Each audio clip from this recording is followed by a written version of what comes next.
Look, I thought a solid first day. Obviously, we got a lot of things that we've got to improve on, a lot of things we have to get better at. But I thought for a first day, it was a solid first day. We 90 guys, and all of them, with the exception of Anthony Johnson, was limited. So I thought it was a good start. Dennis, what are some of the things you want to accomplish first couple of days of camp? Yeah, I think the first thing you want to do is you want to get out here and see how much retention there is from what we were able to get accomplished in the spring.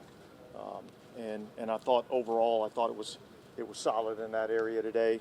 A lot of this is kind of the ramp up period, making sure that we're getting guys really in good, that they're really in good shape for the time that we put the pads on and we really start, really practicing. So today was an hour and a half, tomorrow's an hour 45, and we get into a couple hour practices. So it's not until next week that we, really get into the, kind of the grind of training camp. But, the biggest thing in training camp really is there's no light at the end of the tunnel right now. It's pitch black, all right? And guys just need to put their head down, come to work every single day, focus on what they need to get better at.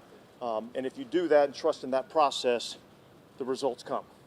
You consider the first few days leading up to pads sort of a ramp-up period, and then that's when the grind really starts? Yeah, look, I mean, it's not as physical right now. I mean, we ran around in underwear today with helmets on. We'll do that again tomorrow. Then we put some shells on for the next couple of days, and then we get into some padded practices. So that's when football really begins. But these are important days, and we need to take advantage of them. What are some of the things you want to see as Paulson Adebo progresses? Like, what are some of the things you want to see him do well this summer? Yeah, I think Paulson's done a really good job for us. I think he's played really well. I think we got to work with him a little bit at some of the transitions at the top of the route. Some of the balls down the field, I think those are areas that he needs to improve on. He's smart, he's tough, and he's a good worker. So he's got the skill set, he's got the qualities that we look for. There's a couple technique things that we need to get better at, particularly at the top of the route and playing the ball down the field. What do you want to see from Derek these first couple of days? I know you said he's got a pretty good grasp of the offense. I think it's just really taking command of the offense, being able to get in the huddle, get the play called, get the guys out of the huddle, get them lined up, execute the proper play, make the right reads, make the right checks, all those kinds of things. That's what we're really looking for. And he's been outstanding thus far in that regard. What was it like to have Jimmy? Utilizing maybe Jason Hill this way is going way back with Coach Carmichael on the offense, kind of like a Reggie Bush, Darren Sproles, Alvin Kamara, and those type routes. I noticed a couple times he's hitting quick routes in the flat or angle routes. Yeah, I probably wouldn't put him in that category in terms of what we do with him, and I don't want to kind of let everybody know what our plans are in terms of how we want to use him in the passing game. But I do think that he's a guy that we can get more involved in the passing game and do some different stuff with him. What was it like to have Jimmy Graham back on a practice field with the Saints? Yeah, it was great. Jimmy is obviously, going to be a Saints Hall of Famer. Has been a great player in this league. Was a tremendous player for us before, and it was great to see him back out here. And the great thing about Jimmy is I think he's grown and matured from his time here. He's got a very workmanlike attitude, and like he told me, look, I just want to come in here and contribute in any way that I can. And so he's coming into this thing with the right attitude. Steve, when there are no passes, are there anything you can take from the lines? What are some of the things maybe you're looking at there when you're evaluating? From the defensive line, offensive line standpoint? Yeah, look, I mean, really in this environment, you're really looking more about, feet and hand placement, both on the offensive line and the defensive line. You don't really get the physicality that you're going to get in the pads. I think the hardest thing for the O&D line during this time is, working on your pad level, because when there's no pads on, people tend to play a little bit higher. So there's some bad techniques, bad habits that can get created in that type of environment. So I think we got to pay attention to that. Dennis, forgive me, in the past, did you always run gases, or was that more like a show of solidarity today at the end of practice? Yeah, I got challenged. So let's go. Let's compete. So I ran them and did better than some of them. Just so you know. Who challenged you? Who challenged you? Lattimore. Okay. Yeah. So I ran right next to him. Did you beat him? No. We'd have had a problem if I'd have beaten him. That's fair. Did you talk to him while you were running? No, I was just trying to breathe.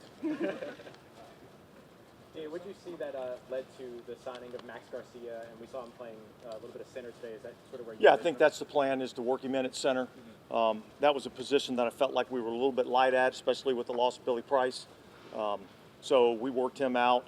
I know he's played some guard, he's played some center before, and so he had a good workout, and he was a guy we thought could add something to us. First impressions of Trey Turner? I probably have to go in and watch the tape to really evaluate. I mean, there's 22 guys out there on every single play, and there's 3 or 4 groups going, so it'd be hard for me to give you a first impression there. This time last year, there was constant questions about Mike Thomas's availability. How much of a boost is it for everyone just to have him out there? Well, I think the boost is that we had everybody available at least for some portion of practice today. I think that's a step in the right direction. Certainly, I don't think anybody's made light of how important we think Mike Thomas is to our football team and what we think he can bring to our football team. I know Mike's been working extremely hard to get himself ready. I thought he looked pretty good out there in what I was able to see. So, I think that's it's a really positive step. Dennis, is there an emphasis in getting guys on your roster who've played a lot of football, like a lot of NFL football? I mean, you look at like receiver core, you got a bunch of guys who have played, started. Well, look, I think when you're looking at constructing your roster, you have to have a mix of older veteran players, guys that are in that mid-level 3 through 7 years in the league, and then you need some young developmental guys. I mean, because this is a league where it's about acquiring talent and developing talent, and then hopefully being able to keep your own guys, on your roster. So, I think, yes, there's a certain number of guys that we felt like, okay, here's a position that we'd like to add a veteran player to. But then there's also some positions where, we felt like we had some good veteran presence and we wanted to add a little bit of youth to the roster. So I think there's a good mixture of both. Do you hope to see a lot of Jimmy Graham, or is that just something once you get into the preseason that you just trust? Well, I would say this, and I learned this from Sean, with all of these older veteran players, I don't have to see it every day, but at some point I got to see it, So yeah, look, there's going to be a point here in training camp preseason where all these veteran guys, have to be able to show that they can still do it and do it at a high level. Y'all have brought in a number of guys who have spent some time in the past with Derek, with the Raiders. Has he been involved in any of those conversations, or is that just coincidental? Well, I think some of it's coincidence, but certainly, particularly on the offensive side of the ball, if there's a player that, that we know that's had experience with him, certainly we seek his input on what his thoughts are and if he thinks that player is capable of helping us. Yeah. What are your thoughts on your defense increasing turnovers this year, forcing turnovers? My thoughts are we need to take the ball away more. Look, I thought we started, good today, and we had a couple of punch outs. It's interesting because when you go out there to practice, you're looking at both sides as the head coach, and on one side we punch the ball out, and you're excited that we're punching the ball out. But yeah, we got to do a better job of protecting the ball this year too. So there'll be a little bit of give and take, but obviously we got to do a better job overall as a team in that area, turnover takeaway margin. Since you didn't see anything of Kentner really, who's kind of on the shelf during off season, are you watching him more intently? Anything and how long before you would maybe, especially in pass protection, trust a rookie running back there? Well, the second part of your question is hard to answer. I mean, it depends on the player,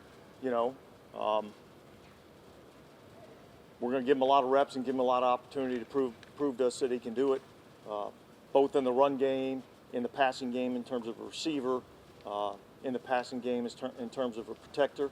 Obviously, protection is probably the toughest thing on a rookie running back in terms of understanding where the mic point is and who he's got, and safety rotation can change that. So there's a lot that goes into that. So yeah, look, as we are with all of them, we're going to evaluate all of them, but certainly today would have been the first look we got at him. Okay, guys, thanks. Thanks, Adam.